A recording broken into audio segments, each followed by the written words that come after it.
बदलनी हो तो 8 से 10 दिन के अंदर अंदर बदलें, थोड़ा थोड़ा। पाकिस्तान का जो गोश्त है ना, ये अल्हम्दुलिल्लाह कुदरती तौर पे इसमें एक टेस्ट फार्मिंग ज़बरदस्त बिजनेस है, लेकिन ये हर एक को सूट नहीं करता।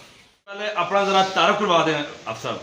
हाफिज अमजद अली मेरा नाम है जी जी। और लोकेशन है हमारी हुजरा शाम की तहसील दीपालपुर जिला उकाड़ा। जी। और ये फार्म जिस लोकेशन पे है ये बस्ती राइया वाली और शमस की। अच्छा अच्छा, माशाल्लाह जी। अच्छा आप साहब कितने अर्सा दराज से कुर्बानी वाला बिजनेस कर रहे हैं, और साथ फैक्ट्री वाला तो आप तो कर ही रहे हैं। जी जी, ये अल्हम्दुलिल्लाह 4 साल हो गए हमें, यानी कि ये चौथा सीज़न है ये कुर्बानी वाला जो अब स्टार्ट होने जा रहा है। अच्छा अच्छा। हाँ जी। तो जो कुर्बानी वाला आप बछड़ा लेते हैं जी जी, उसका वजन कितना होता है और कब लेते हैं? ये ना जी भाई, आपको ये नज़र आ रहे होंगे पीछे बछड़े, पीछे भी खड़े हैं, ये सामने भी खड़े हैं। जी जी, नजर आ रहे हैं मुझे। तो यानी कि ये कोई हम फिक्स टाइम नहीं है इनका।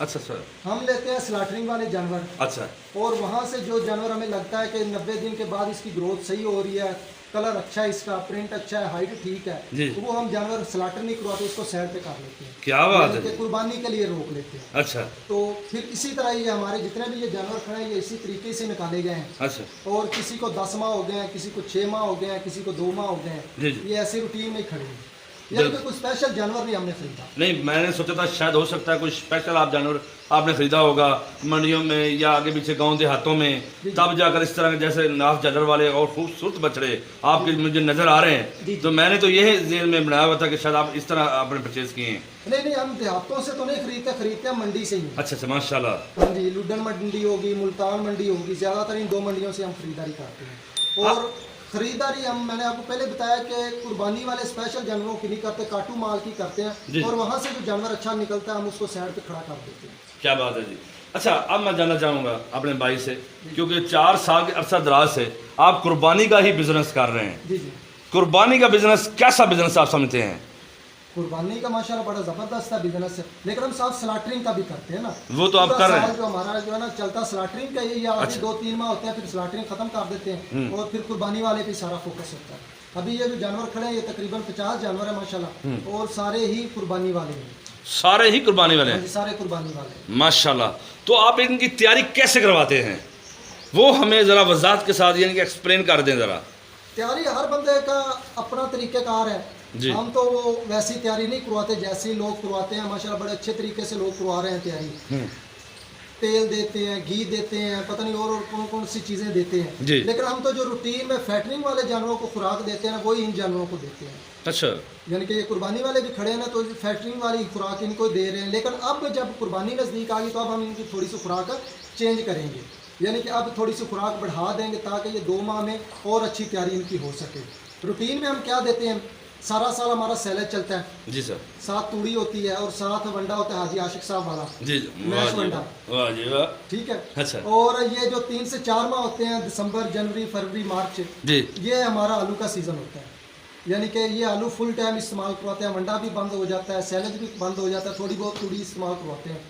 तो अब आलू का सीज़न ख़त्म हो गया, अप्रैल भी एंड होने वाला है।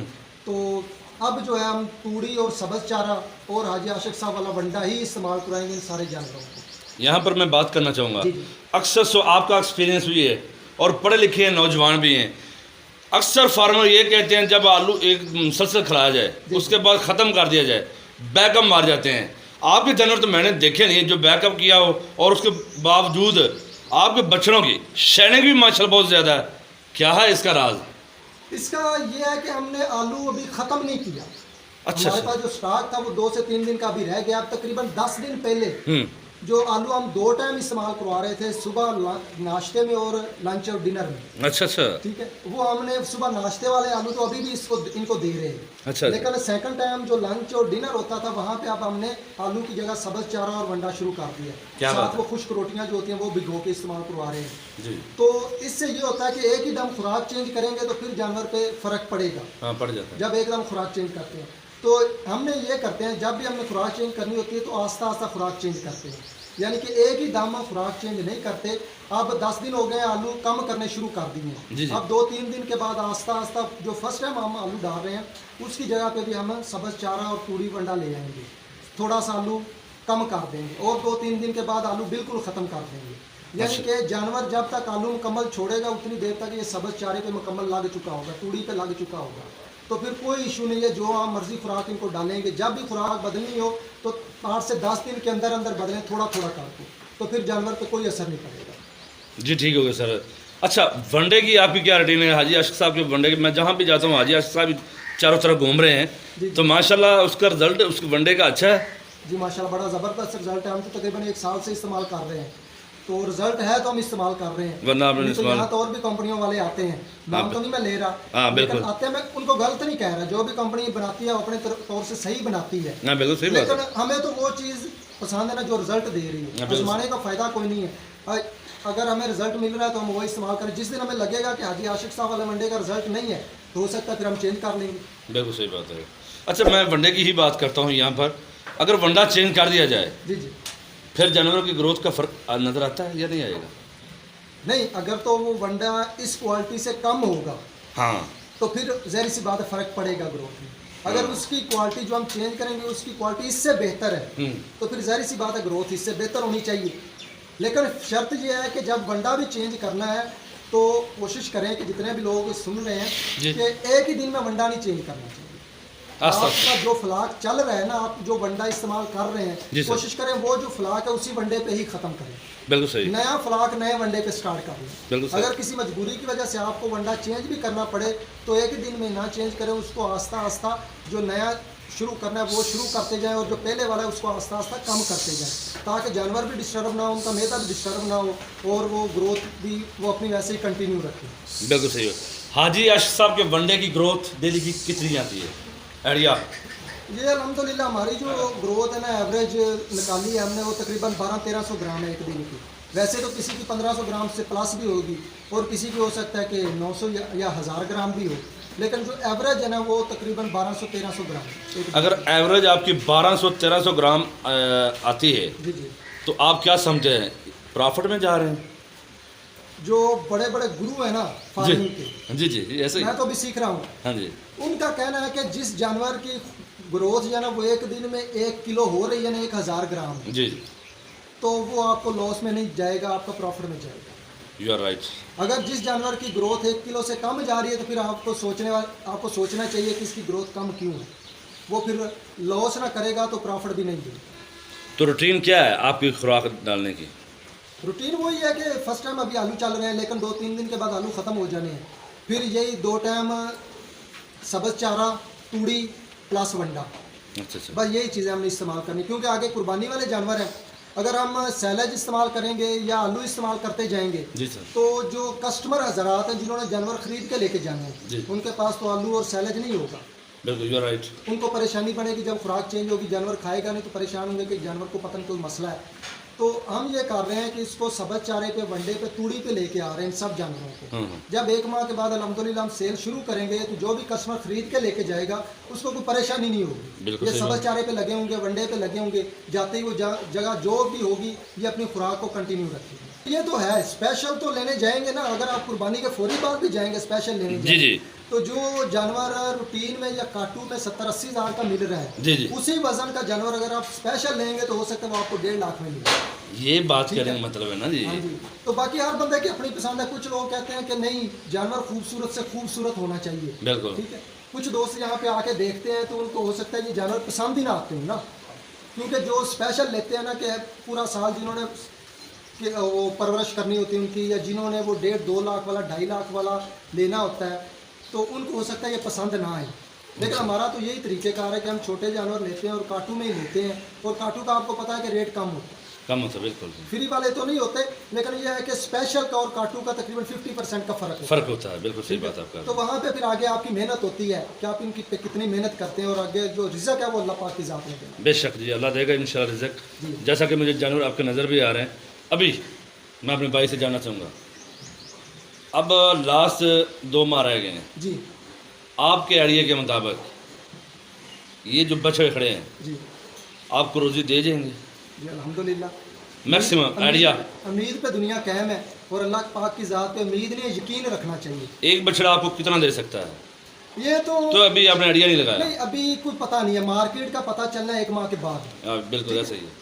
अल्लाह ना अगर पिछली दफ़ा को क्या लिम्पी स्टार्ट हो गई थी तकरीबन 1 माह पहले, हाँ, बिल्कुल जब ऐसे ही। सेल स्टार्ट हुई थी तो उसी वक्त 7 लिम्पी स्टार्ट हो गई थी। बिल्कुल तो ऐसे बजाय के मार्केट ऊपर जाती वो डाउन होना शुरू हो गई थी। बिल्कुल ऐसे। तो ये जो मार्केट है ना, ये तो फिलहाल 1 माह के बाद पता चलेगा। ये रमज़ान शरीफ गुजरने वाला है, इसके 1 माह के बाद ही हमने सेल शुरू करनी, फिर पता चलेगा कि मार्केट अप जा रही है, डाउन है, या एक जगह पे रुकी हुई है। तो फिर दूसरा ये कि इनका कोई रेट तो फिक्स होता नहीं है, ये मार्केट पे डिपेंड करते हैं कि अगर मार्केट तेज़ है तो अल्हम्दुलिल्लाह ये भी तेज़ जाएंगी, अगर मार्केट डाउन है तो फिर कुछ कह नहीं सकते। मैं एक और सवाल आपसे जानना चाहूँगा। जी। तो चलो अल्लाह करे, ये तो अच्छी बात आपने कर दी है, अल्लाह आपको रोज़ी दे, 50 बछड़ों में अच्छी रोज़ी देगा और प्रॉफिटेबल बिजनेस भी है। तो मैं आपसे, आप पढ़े लिखे हैं, 4 साल से कर भी रहे हैं, आखिरी मेरा सवाल है, जो कहना है सच कहना है। लोग बरूनी मुल्क भी जाते हैं अपने पाकिस्तान छोड़कर, जी। कोई डंकी भी लगाते हैं, डंकी को शायद आप जानते हैं, जो कश्तियों में जाते हैं। कश्तियों में जाते हैं, तो जान अपने तले के ऊपर रख कर जाते हैं, रिस्क लेते हैं, रिस्की काम तो है, लेकिन उनको आप क्या मैसेज देना चाहेंगे? बछड़ा फार्मिंग अगर प्रॉपर तौर पर की जाए, जी। आया कि बरूनी मुल्क से बेहतर है या नहीं, आप क्या समझते हैं? क्योंकि 4 साल से आप भी कर रहे हैं, इसका एक्सपीरियंस आपको है। नहीं, बछड़ा फार्मिंग ज़बरदस्त बिजनेस है, लेकिन ये हर एक को सूट नहीं करता। वो कैसे?